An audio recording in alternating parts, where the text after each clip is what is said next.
Hello and welcome to PCOM Perspectives. I'm your host, Dr. Jay Feldstein, and today we're talking with Dr. Gregory McDonald, Dean of the School of Health Sciences here at PCOM. In the past year, the COVID-19 pandemic has claimed the lives of over 500,000 Americans. With this influx of deaths, medical coroners find themselves on the front lines combating the disease. Accurately classifying deaths is an essential part of understanding the disease, as well as allocating resources to areas that are most effective. Today, Dr. McDonald shares what the past year has looked like for a medical coroner and how it will affect forensic education for years to come. In addition to his role as the Dean of the School of Health Sciences, Dr. McDonald also serves as the Chair of the Department of Forensic Medicine and Pathology at PCOM.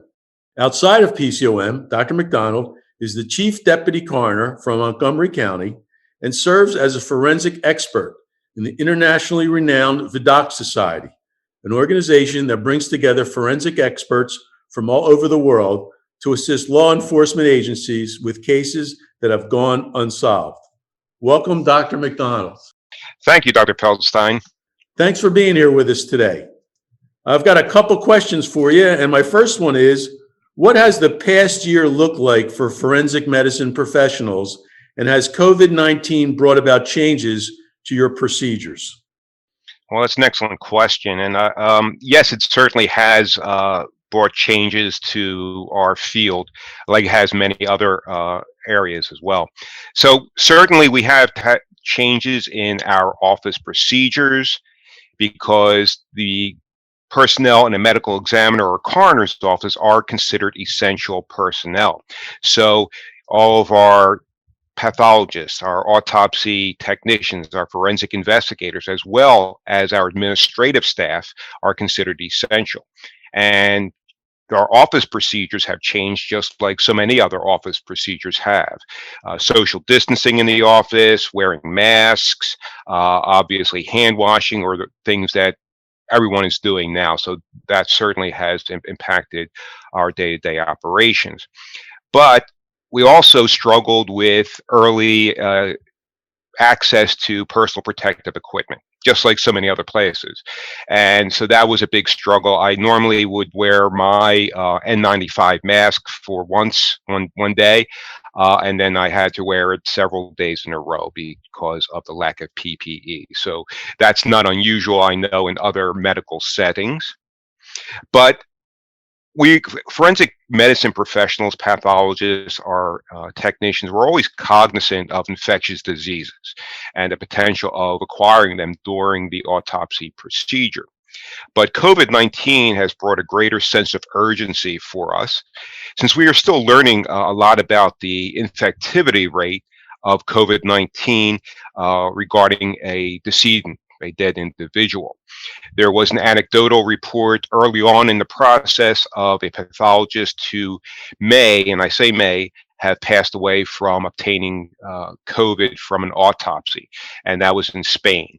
But that was only one report, so we're still waiting for a lot of literature and research to be done on the infectivity rate of COVID-19 regarding a decedent. Now, many medical examiners and coroner's offices, including my own, have been performing post-mortem COVID tests, nasal swabs. And based on the results of those nasal swabs, we may determine whether we should do an autopsy or not. So let's say if we have a decedent who is dead and we're doing a COVID-19 and that becomes positive. Well, then we may think twice about doing an autopsy where we may expose a pathologist, a technician, and a variety of other people to that COVID. Now, obviously, if an autopsy is really needed, if it's legally demanded, we would do the autopsy and we would do whatever precautions we would need to. But it does have a role in how we would approach different cases.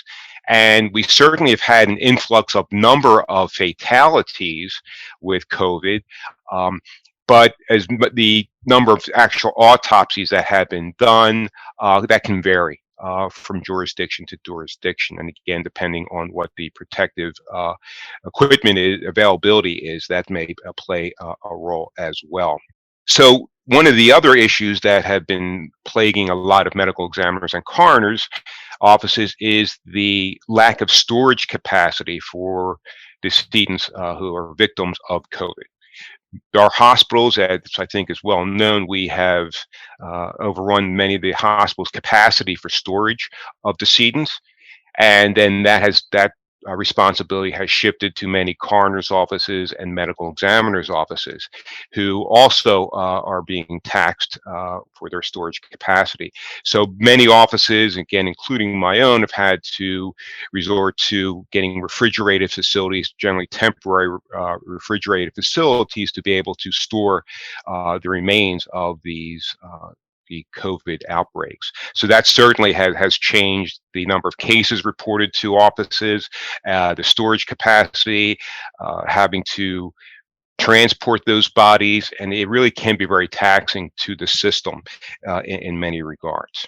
There's been a lot of speculation around classifying COVID-19 deaths. Can you explain how COVID-19 deaths are classified? Yes, that certainly has become politicized in some ways. It certainly has been very controversial, and I'll give you my take on it as a person who's filled out thousands and thousands of death certificates in his career. First of all, we want to look for the cause of death, and the cause of death determines the sequence of medical conditions that have the greatest impact on what's actually causing the death. So we have what we call the immediate cause of death, which is the most proximal thing that killed someone, and that may be, cardiopulmonary arrest or something like that. But that's very non-specific. So then we have to look a little bit deeper to find out why their heart stopped, why their lungs stopped functioning, and oftentimes it may be due to pneumonia, but that pneumonia oftentimes in COVID patients is attributed to that COVID infection, right? So they get a COVID infection, they develop a pneumonia, and then they develop maybe an overwhelming infection from that pneumonia, like sepsis, and then they unfortunately pass away. So looking at it at first glance, you may say, well, the person died of overwhelming infection. That is true. However, the initiating cause of that, the initiating event, was COVID infection. So that's something that I think a lot of people may get confused about, how COVID plays a role.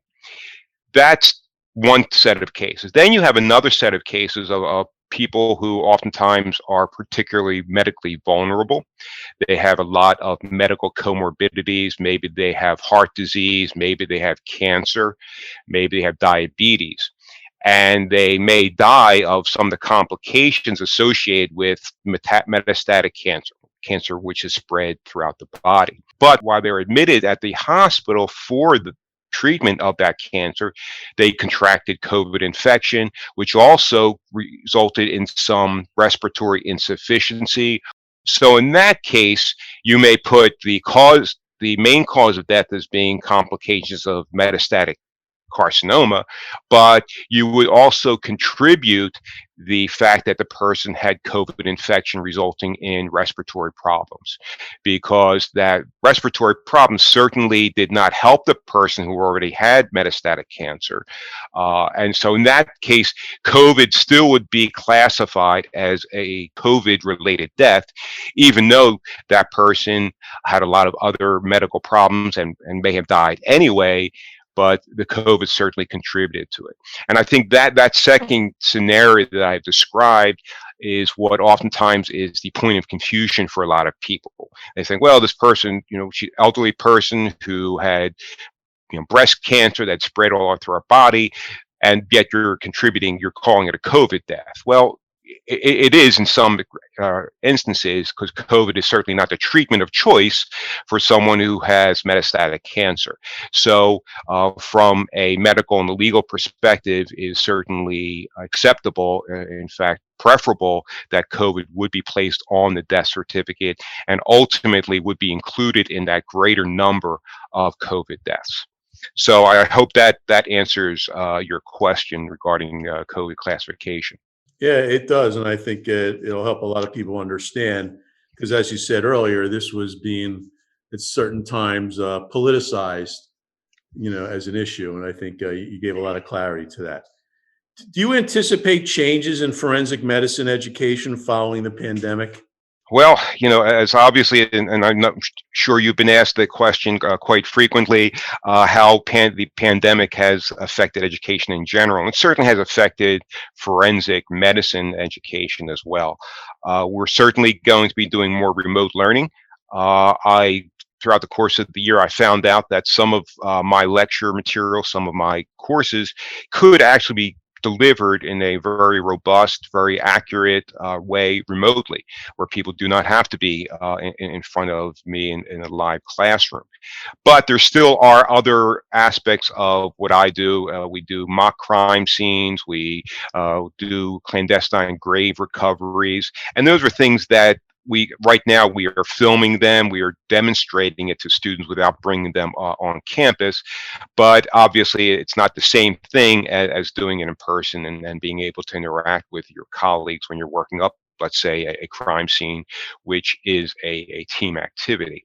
But so far we've been able to manage, I think, fairly successfully, given the parameters that we're dealing with, because obviously the health and safety of our faculty, staff, and students come first. So, that is one way that we have COVID has affected us.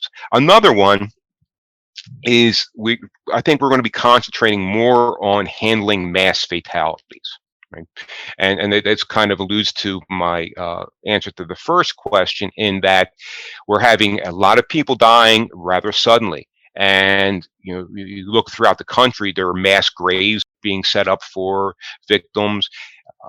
There were the refrigeration facilities that we needed because this was happening very quickly in a very short period of time, that we had to accommodate to it. So I certainly am going to include that in the curriculum for next year, how to handle these types of mass fatalities. Certainly the importance of personal protective equipment when you're going to a scene. And we were always worried about that, but again, I think it's taken a greater sense of urgency with COVID. And because we can, when some of our people, they attend a death scene, you have the decedent there, but you also have other first responders there. You may have family members, so you may go into this house where there were several family members may have had COVID, and certainly we have to protect our people. So that's something that I'm going to incorporate as well in my lectures going forward.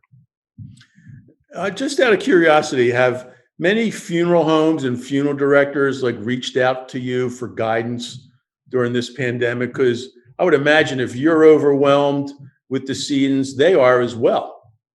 And Absolutely. how they handle decedents, and how to taking care of individuals that are COVID positive. If you do the nasal swab, so have they sought forensic expertise during this pandemic? Yes, they have, and they've been pretty good about that.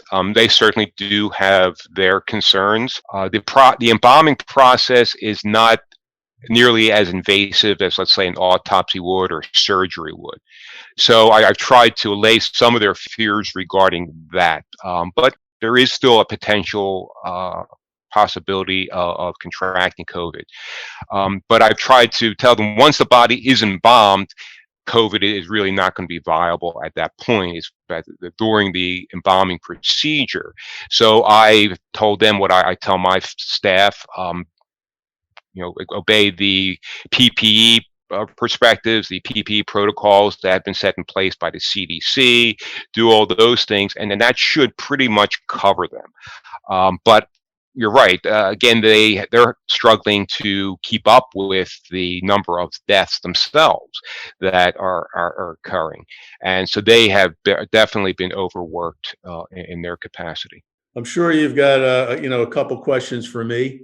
In medical school, we all learn about pandemics and the different effects that can have.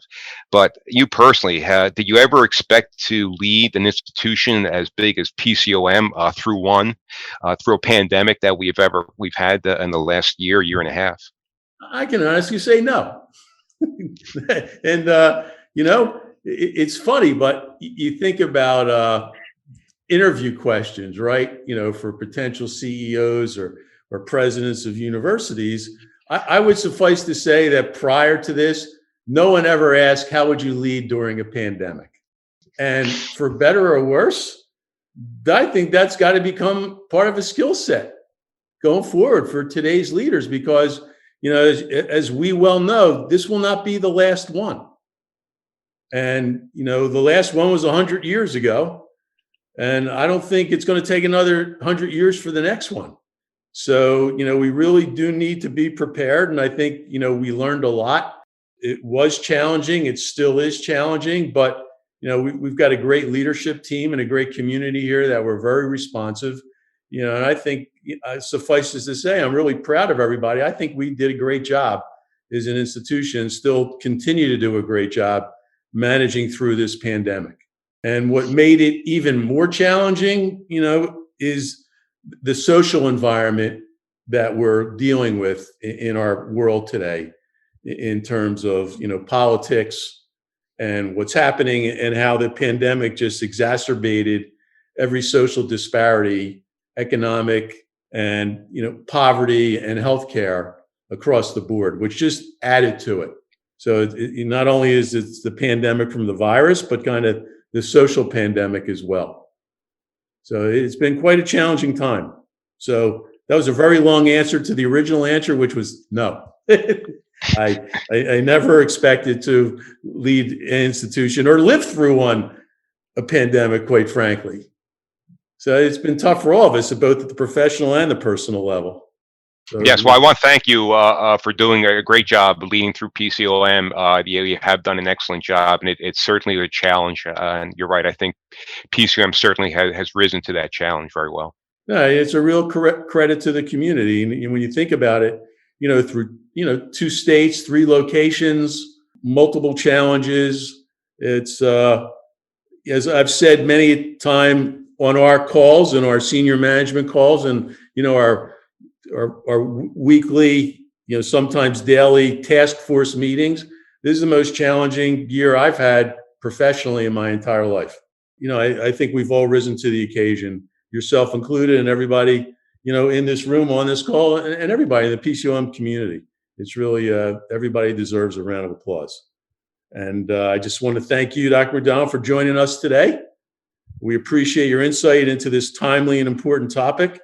To listen to past episodes of this podcast and become a subscriber, visit our SoundCloud page or find us on iTunes by searching Philadelphia College of Osteopathic Medicine. I'm Jay Feldstein, and this has been PCOM Perspectives.